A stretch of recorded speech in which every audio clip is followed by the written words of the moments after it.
தேவனுடைய பரிசுத்த நாமத்திற்கு மகிமை உண்டாவதாக. இன்று நாம் தியானத்துக்கு எடுத்துக்கொள்ள இருக்கிறதான வேத வசனம் 2 கொரிந்தியரின் புஸ்தகம் 12ஆம் அதிகாரம் 7ஆம் வசனம். என் மாம்சத்திலே ஒரு முள் கொடுக்கப்பட்டிருக்கிறது.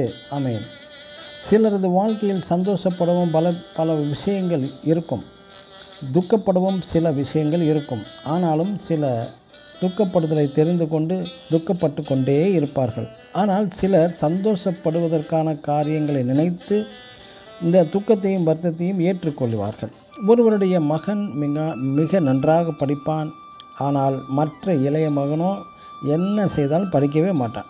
அதை குறித்து அவர் சொல்லுகையில், படிக்காத மகனை குறித்து துக்கம் நிறைய உண்டு, ஆனாலும் நல்ல படிக்கும் மகனை பார்த்து ஆறுதல் அடைகிறேன் என்கிறார் அவர்.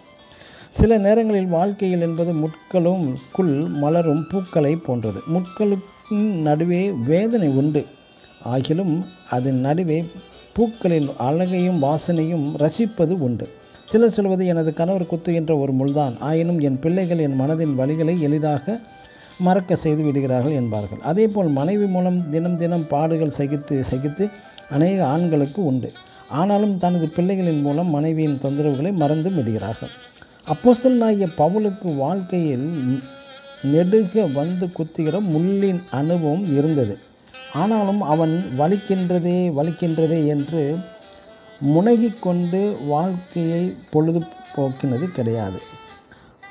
ஏனென்றால் கர்த்தருக்காக வாழ்ந்து தேவ கிருபையினால் எல்லாவற்றையும் எதிர்கொள்ளும் ஒரு அனுபவம் இருந்தது அவனுக்குள்.